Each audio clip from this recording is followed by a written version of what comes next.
किसी बड़े विचारक ने कहा है, मतलब किसी आलोचक ने ऐसा कहा है और मुक्ति बोध के संदर्भ में ही कहा है। उनका कहना है कि जो महान रचनाकार होते हैं उनको उनके जीवन काल में ही प्रसिद्धि मिल जाती है,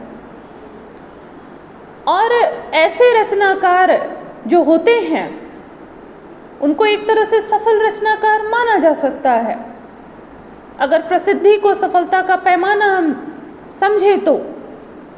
लेकिन वैसे रचनाकार जिनको अपने जीवन काल में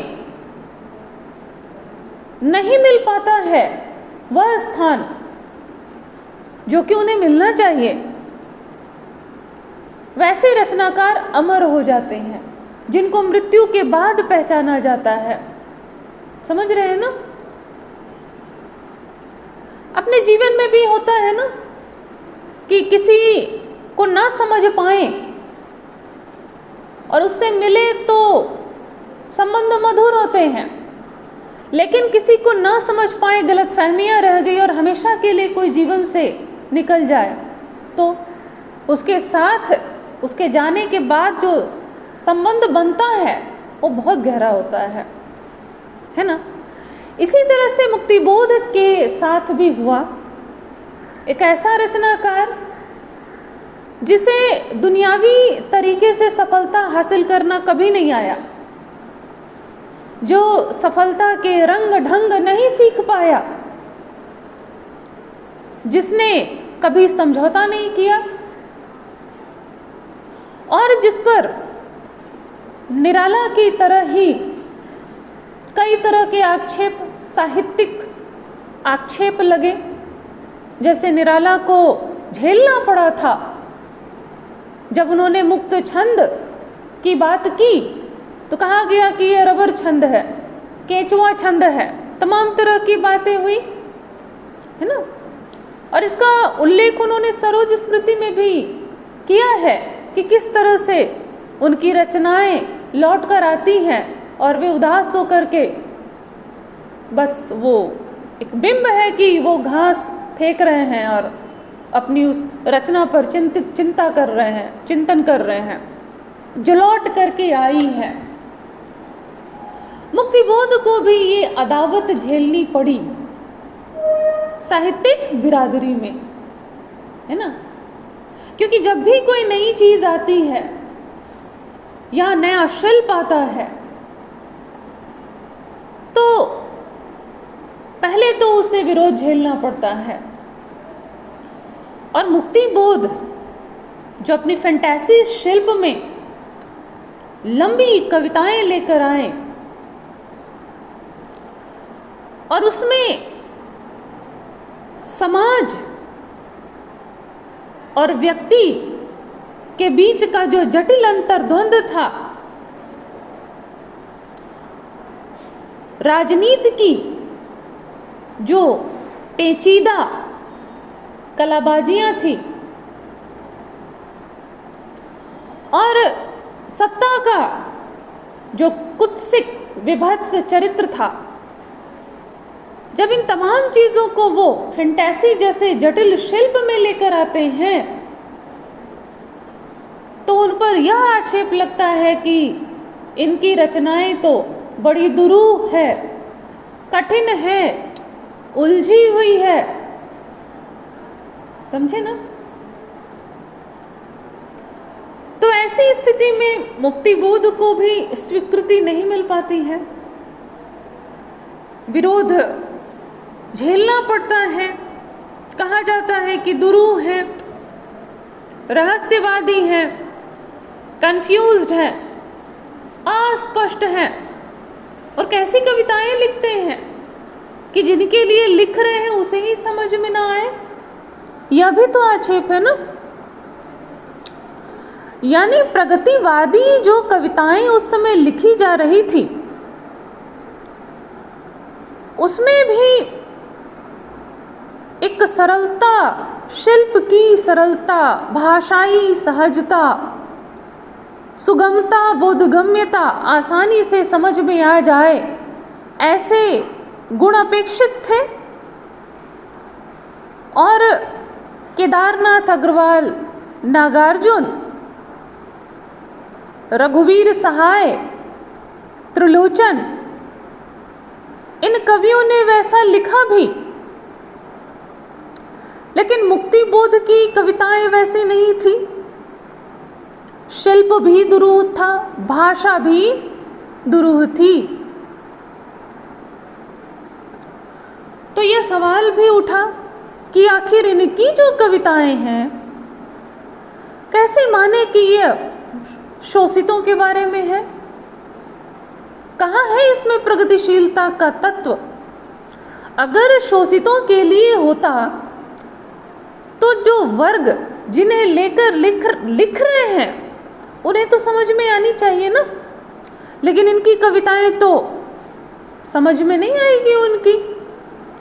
इस आधार पर भी उनकी कविताओं को प्रगतिशील कविताओं के दायरे से बाहर या उपेक्षित रखने का प्रयास किया गया। और घोषित तौर पर मार्क्सवादी होने पर भी, और मतलब उन्होंने घोषणा नहीं की, लेकिन एक स्पष्ट था कि मार्क्सवादी कवि हैं, बावजूद इसके उनकी कविताओं में कहीं भी वो प्रचारात्मकता नहीं है।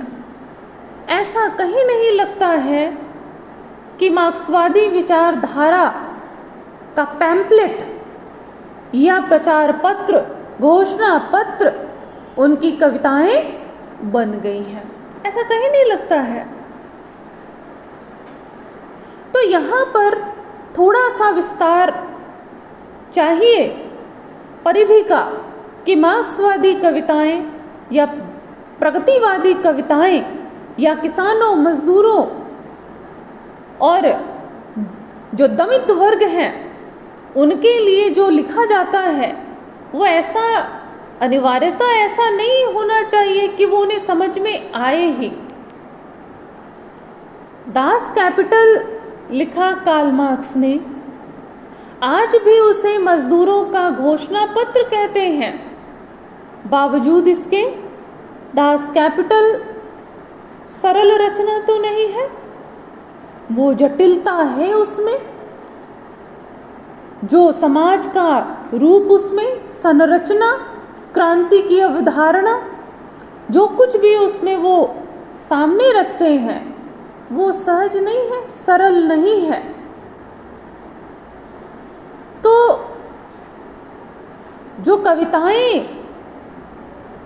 वंचित समूह के लिए लिखी जाए, अगर वो शिल्प और संवेदना के स्तर पर दुरूह हो, जैसा मुक्तिबोध की कविताएं हैं, लेकिन इनका उद्देश्य अगर वंचित वर्ग को सशक्त करना और संघर्ष में उनके पक्ष में खड़े होने की प्रतिबद्धता लिए हुए हो, तो वह साहित्य या वह कविताएं भी वंचित वर्गों की या शोषित वर्गों की मानी जाएगी। बात समझ में आ रही है? तो इनकी कविताओं को इसी स्तर पर हमें समझने की आवश्यकता है जो मैंने बताया आपको। जीवन परिचय अगर हम देखें तो धूमिल हो, जो कि मुक्तिबोध के बाद जिनका या उनके समकालीन, उनके बाद उनका सृजन सामने आता है, धूमिल हो, मुक्तिबोध हो, निराला हो, मुक्तिबोध के पहले निराला, इन सब का जीवन संघर्ष में रहा, बाहरी स्तर पर भी और आंतरिक स्तर पर भी, है ना। अगर केवल बाहरी स्तर पर ही संघर्ष रहता या उनका संघर्ष केवल रचना करने के समय तक ही सीमित रहता, तब शायद इतनी जल्दी मुक्ति बोध नहीं चले जाते, है ना। यह जो संघर्ष था और समाज के प्रति,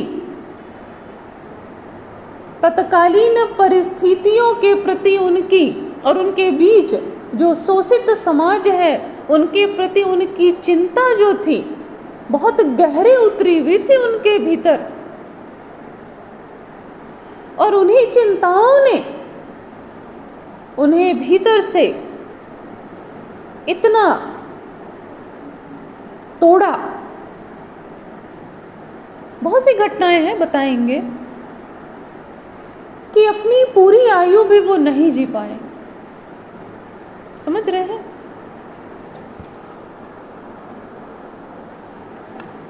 किसी भी रचना, हालांकि अभी जो आलोचना की पद्धति है जिसमें ये कहा जाता है कि रचनाकार से रचना को बिल्कुल अलग करके पढ़ा जाए, जो देरिदा का डीकंस्ट्रक्शन या विखंडनवाद है, उत्तर संरचनावाद विखंडनवाद के पहले आया है। ये आलोचना की जो पद्धतियां हैं ये अभी के लिए तो नवीनतम है पद्धतियां, हालांकि पश्चिम के साहित्य जगत में तो काफ़ी पहले आ गई। लेकिन यहाँ जो कहा जाता है कि रचना अपना आकार लेने के बाद रचनाकार से अलग हो जाती है, उसके बाद हम रचना को रचनाकार से जोड़ करके नहीं पढ़ेंगे, हम उसे स्वतंत्र रूप से पढ़ेंगे और रचना के भीतर से अर्थ निकालेंगे। अगर रचना को हम पढ़ रहे हैं तो हम ये नहीं देखेंगे कि कवि का जीवन क्या था, उसकी विचारधारा क्या थी, उसकी घरेलू परिस्थिति क्या थी, है ना, उसकी मानसिक स्थिति क्या थी, उसकी भावनात्मक परिस्थितियां क्या थी। समझ रहे हैं ना? वो नहीं देखेंगे, हम सिर्फ रचना को देखेंगे।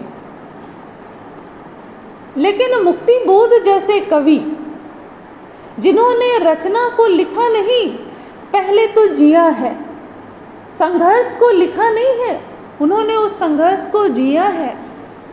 समाज के साथ जो एक रचनाकार की टकराहट है, एक जो द्वंद्व है, सत्ता के साथ जो उनकी धींगा मुश्ती है, जो भी उनका संघर्ष है, वो उनके व्यक्तित्व से इस कदर घुला मिला है कि हम उनकी रचना को उनसे अलग करके देख ही नहीं सकते हैं। समझ रहे हैं? तो उनके जीवन को अगर हम देखते हैं तो मैं उस डिटेल पर ज़्यादा नहीं जाऊंगी कि जन्म, मृत्यु और माता पिता, विवाह, ठीक है ना। व्यक्तित्व के उन पक्षों पर बात करेंगे जिससे उनकी रचना को समझने में मदद मिलती है। तो जन्म इनका 1917 में हुआ था, 13 नवंबर 1917 में। मराठी थे, मराठी भाषा भाषी थे और आलोचक इनकी भाषा में जो दुरूहता है या जो एक मधुरता या कोमलता का अभाव है, और आ भी नहीं सकता था, वो अलग भावबोध की कविताएं हैं, उसका बहुत बड़ा कारण कुछ आलोचक मराठी भाषा भाषी होना भी मानते हैं, क्योंकि मराठी भाषा कुछ उसी तरह का स्वरूप लिए हुए है, उसमें वह कोमलता नहीं है। जैसा कुछ आलोचकों ने कहा, ये मेरी विचारधारा नहीं है। लेकिन मातृभाषा मराठी होने के बावजूद उन्होंने हिंदी में लिखा। मध्यवर्गीय परिवार में जन्म हुआ था, पिता इंस्पेक्टर थे पुलिस विभाग में और माता भी पढ़ी लिखी, भावुक लेकिन बड़ी स्वाभिमानी महिला थी।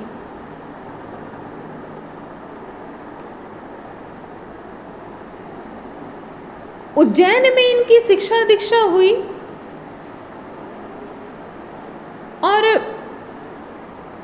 पिता चाहते थे कि ये वकील बने, लेकिन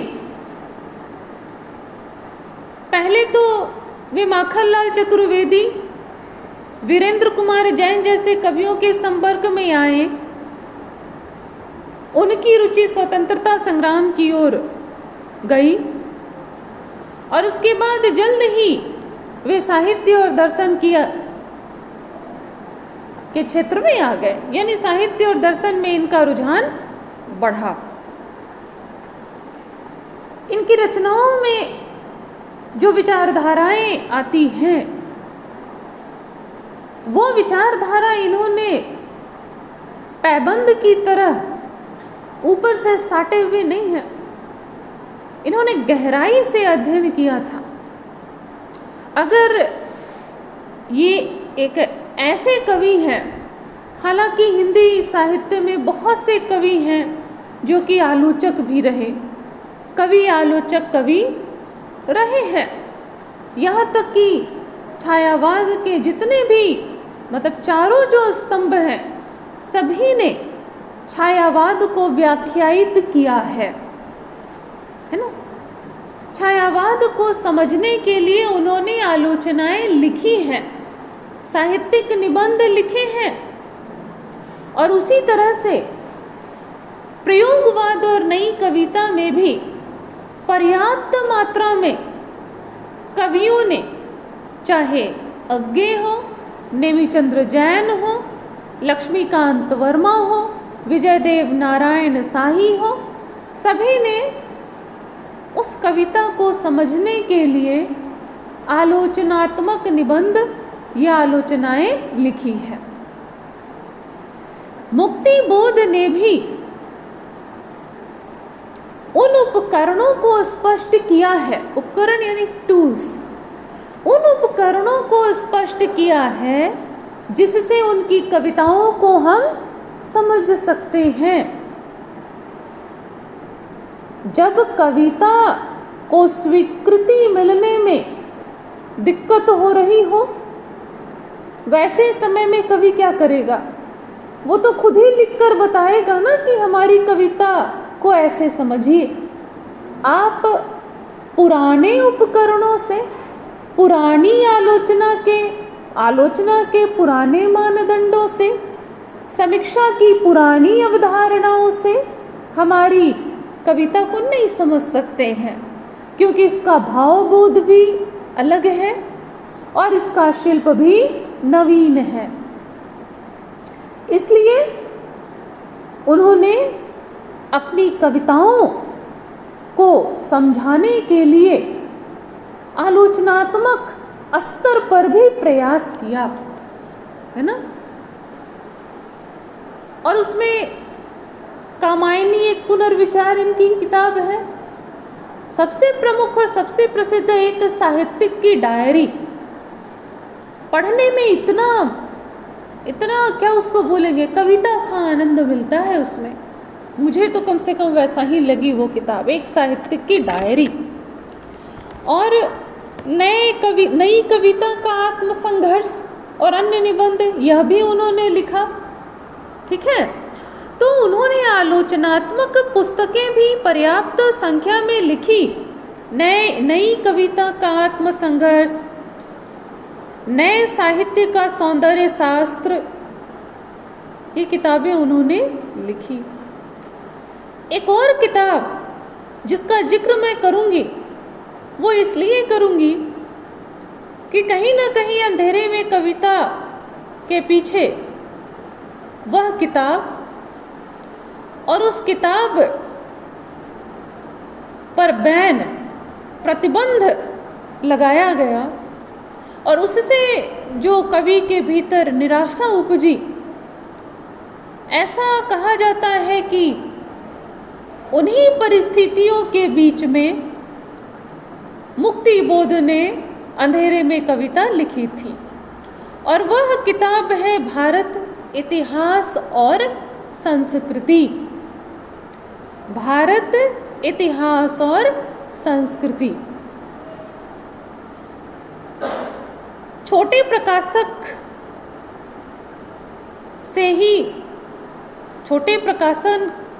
से ही यह किताब निकली थी और इस किताब में मुक्ति बोध ने मार्क्सवादी दृष्टिकोण से भारत के इतिहास और संस्कृति को समझने का प्रयास किया है। और मध्य प्रदेश के शिक्षा विभाग में इसे पाठ्यक्रम में लगाया गया और जो कठमुल्ले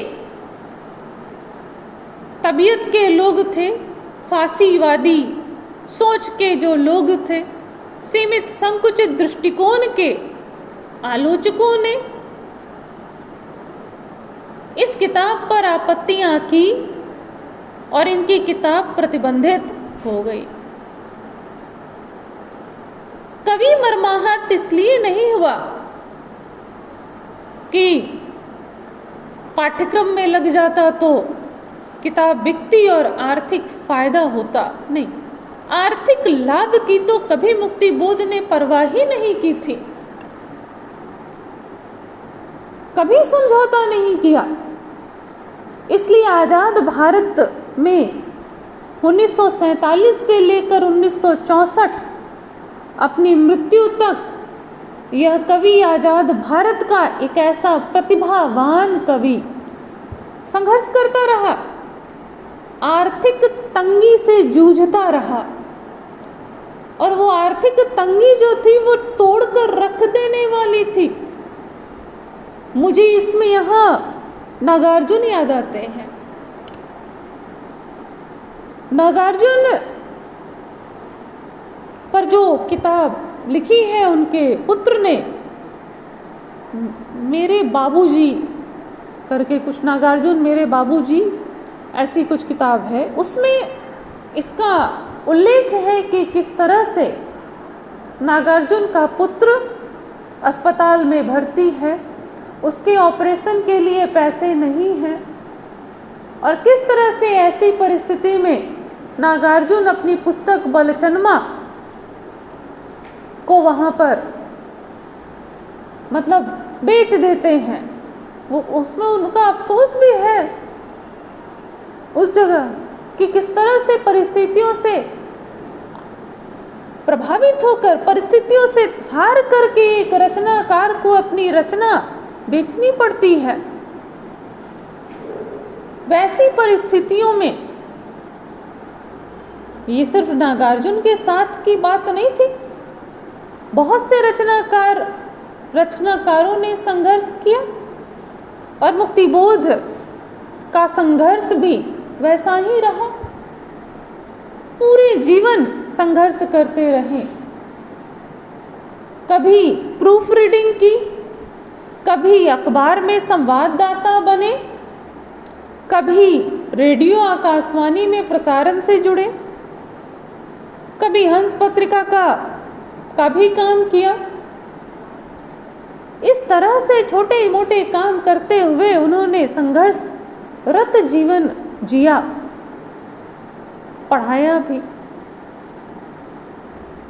और जब जीवन में उन्हें थोड़ी राहत मिली, है ना, एक जगह वो लिखते हैं नेमी चंद्र जैन को पत्र में। नेमी चंद्र जैन उनके बड़े घनिष्ठ मित्र थे। नेमी चंद्र जैन को वो पत्र लिखते हैं, उसमें वो ये कहते हैं कि द्वितीय श्रेणी से मैं एमए हूँ और बिना पीएचडी तो मुझे किसी कॉलेज में नौकरी नहीं मिलेगी। ऐसी स्थिति और तब मुझे दिनकर याद आते हैं, जो इतिहास से बीए थे लेकिन विश्वविद्यालय के कुलपति भी बने। लेकिन मुक्तिबोध के साथ ये बात नहीं थी, क्योंकि मुक्तिबोध की जो विचारधारा थी वो तो सत्ता से सीधे टकराती थी। ऐसे में इन्हें कहाँ जगह मिलता है ना। एक पाश्चात्य विचारक के बारे में मैं उनके व्यक्तित्व से बहुत प्रभावित हूँ। उनका नाम है स्पिनोजा। स्पिनोजा पश्चिम के दार्शनिक विचारक हैं, और चूंकि उन्होंने जो दर्शन प्रस्तुत किया, स्पिनोजा ने अनुभववाद का दर्शन, है ना, जिसको इंपीरियलिस्ट थ्योरी भी कहते हैं,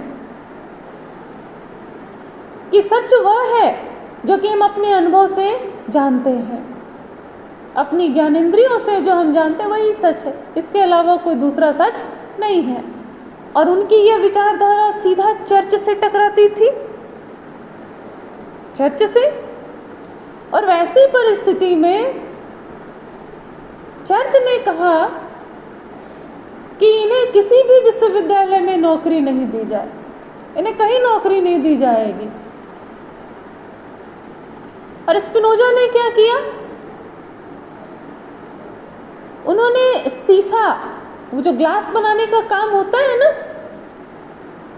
शीशे को ग्राइंड करने का काम, समझ रहे हैं, शीशे को ग्राइंड करने का काम, ग्लासेस बना करके बेचने का काम उन्होंने किया, लेकिन समझौता नहीं किया, समझे। और बाद में चल करके जब उनका महत्व समझा गया और यह देखा गया कि नहीं, हम तो इतने बड़े विद्वान, इतने बड़े दार्शनिक की प्रतिभा के लाभ से वंचित हो रहे हैं, तब उन्हें जब प्रस्ताव दिया गया तो उन्होंने उस प्रस्ताव को स्वीकार नहीं किया। वो किसी विश्वविद्यालय में पढ़ाने नहीं गए, अपनी स्वायत्तता को उन्होंने कायम रखा, कहीं समझौता नहीं किया, और मरे भी उसी शीशे के कारण। ग्लास ग्राइंडिंग का जो काम करते थे, सांस के माध्यम भीतर गया और फिर उसी टीबी से उनकी मृत्यु हुई।